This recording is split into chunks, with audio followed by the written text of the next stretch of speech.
নীরব ভাইয়া যে প্রশ্নগুলো করেছিল আমার কাছে মনে হয় যে রাজের ফ্যামিলির পক্ষ থেকে প্রশ্নগুলো করছে। তোমার জীবনে কি রাজই প্রথম, নাকি রাজের আগে তুমি কারোর সাথে ফিজিক্যাল রিলেশন করেছো? আমি যখন তাকে স্ট্রেটলি না বললাম, তখন এত হিংস্রভাবে তাকিয়েছিল, মনে হচ্ছে সে আমাকে মারতে চায়। আপনারা ওই রিয়াকশনটা দেখবেন, যদি রিয়াকশনটা দেখেন বুঝতে পারবেন উনি নিউজটার। আমি যখন জানলাম যে আর যে নীরব ভাইয়া উনি আমার নিউজ নিতে চায়, তো তখন তো আমি অনেক খুশি হয়ে গেছি, কারণ নীরব ভাইয়াকে আমার ছোটবেলা থেকে অনেক ভালো লাগে, তার কাজ দেখে আমি বড় হয়েছি। এবং যখন ভাইয়ের সাথে আমি ফার্স্ট টাইম কথা বলি ফোনে, আমি বলছি ভাইয়া আমি কিন্তু আপনার অনেক বড় একটা ফ্যান, আপনার অ্যাক্টিং আমার খুব ভালো লাগে, আপনার বর্তমানে যে আপনি নিউজগুলো প্রচার করছেন সেগুলো অনেক আমি দেখি, আমার খুব ভালো লেগেছে, এবং আজকে আমি আপনার কাছে যাব নিউজ দেওয়ার জন্য, সেটা তো আমার জন্য সৌভাগ্য। তো পরে আমি ঠিকঠাক চলে গেলাম নিউজ দেওয়ার জন্য।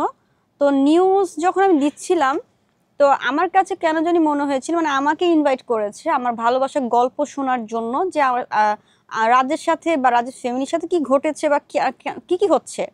তো নিউজে হেডলাইন লিখেছিল, এমন মেয়েকে এমন মেয়েকে কি কোনো ফ্যামিলি বউ বানাবে, বউ করবে? তো আমার কথা, আপনি যদি আমাকে ইনভাইট করে নিউজ করার জন্য নিয়ে যান, তখন তো আপনি নেগেটিভ কোনো হেডলাইন করতে পারেন না। স্বাভাবিক ভাইয়া, যারা সাংবাদিক মিডিয়াতে আছেন, যদি কাউকে আপনারা ইনভাইট করেন তার নিউজটা নেওয়ার জন্য, অবশ্যই কিন্তু হেডলাইন তাকে নিয়ে নেগেটিভ করবেন না। এটা স্বাভাবিক না? আমরা কাকে নিয়ে নেগেটিভ করি? যাকে আমরা পছন্দ করি না।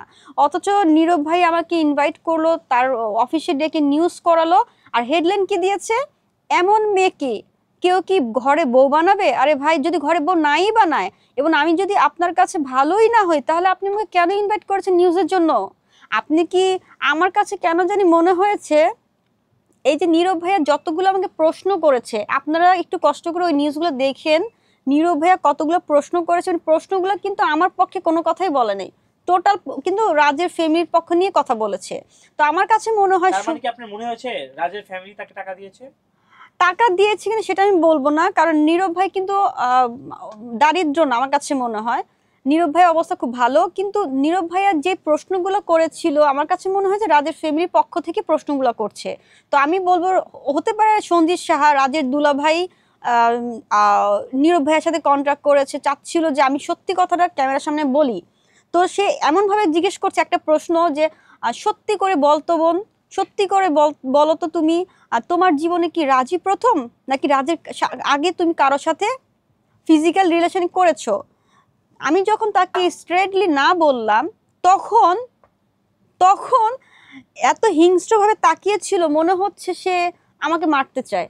আপনারা ওই রিয়াকশনটা দেখবেন, যদি রিয়াকশনটা দেখেন বুঝতে পারবেন উনি নিউজটার। তবে যাই হোক, আমাকে নিয়ে সে পজিটিভ নিউজ করে নেই, নেগেটিভ নিউজ করেছে। আমি খুব কষ্ট পেয়েছি, একটা নারী তার অধিকার পাওয়ার জন্য ফাইট করছে, সেই জায়গায় তাকে নিয়ে ভালো কথা না বলে মন্দ কথা প্রচার করে, এটা কিন্তু একজন সাংবাদিকের কর্ম না। একটা সাংবাদিক সবসময় একটা নারীর ভালোটাই চাইবে। আমি ভিকটিম, আমি কারোর কাছে সাপোর্টিং পাচ্ছি না, আমি একা মেয়ে মানুষ যদি ফাইট করি ভাই, তো আমার পাশে আপনারা ভালো কথা না বলে কেন মন্দ কথা বলেন? আমি তো কারো শত্রু না। আপনারা যদি কারো সাপোর্টিংয়ে আমার শত্রুতা করেন, আমাকে নিয়ে বাজে কথা বলেন, এটা ঠিক না। আমি নীরব ভাইয়ার বাংলা ভিশনে একটা নিউজ পেয়েছি, নিউজটাতে একটা মেয়ে নীরব ভাইয়াকে একটু বাজে কথা বলেছে, সেটা আমি একা না, আমি আপনাদেরও শোনাতে চাই যে ওই মেয়েটা কি বলেছিল নীরব ভাইয়াকে। তো আমি বলবো, কখনো কাউকে নিয়ে বাজে কথা বলা প্রয়োজন আমি মনে করি না। যদি আমি আজকে আপনাকে নিয়ে বাজে কথা বলি, কালকে কিন্তু আমাকে নিয়ে আরেকজন বাজে কথা বলবে। তো আমি নীরব ভাইকে বললাম যে আমি আপনার ভক্ত, আপনাকে আমার ভালো লাগে আপনার কাজগুলা। সেই মানুষটা তার অফিসে আমাকে ইনভাইট করে নিউজ নিল, অথচ আমাকে দিয়ে সে যেসব মানে হেডলাইন লিখলো, এটা ঠিক না। তো যাই হোক, আমি তো আজকে চুপ ছিলাম, বাট এই যে নিউজটা যখন আমি দেখেছি তখন আমার খুব কষ্ট লেগেছে, যে আমার মনে হয় এই যে নীরব ভাই আজকে আমার সাথে যা করেছে, এটা হয়তো সে আরো কয়েকজনের সাথে করেছিল। নীরব ভাইয়া, তুমি কত মানুষের জীবন নষ্ট করবা? তারপর আরো বকা দিয়েছে, এটা তো আপনারা শুনলেনই।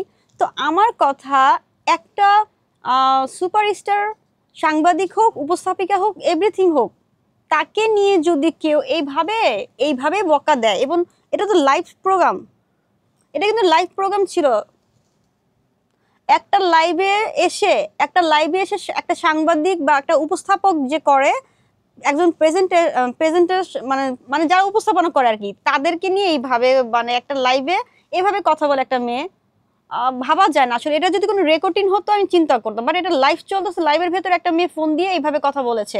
সো আমার দেখেন, আমি আজকে শুধু আমার কথা বলছি না যে আজকে আমার নীরব ভাই আমাকে ইনসাল্ট করেছে, বাট আমাকে ছাড়াও হয়তো বা আরো মেয়েদের সাথে এরকম ঝামেলা ছিল, যে ঝামেলার জন্য মেয়েগুলো প্রতিবাদ করেছে।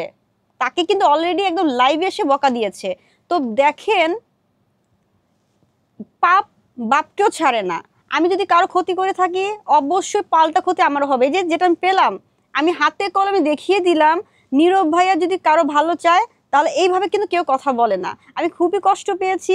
একটা হেডলাইন লিখে একটা মেয়ে মানে ধর্ষণ হয়েছে, একটা মেয়ের সাথে প্রতারণা করতেছে একটা ছেলের ফ্যামিলি, ও বিচার চাচ্ছে, অধিকার চাচ্ছে, তাকে নিয়ে ভালো কথা না বলে আমার টোটাল নিউজে সে শুধু নেগেটিভ নেগেটিভ নেগেটিভ। সে বলে আমি নাকি মানে ইচ্ছে করে খারাপ হয়েছে, আমি নাকি ইচ্ছে করে রাজের বাসায় গিয়েছি, আমি নাকি ইচ্ছে করে রাজের সাথে এত কিছু ঘটিয়েছি।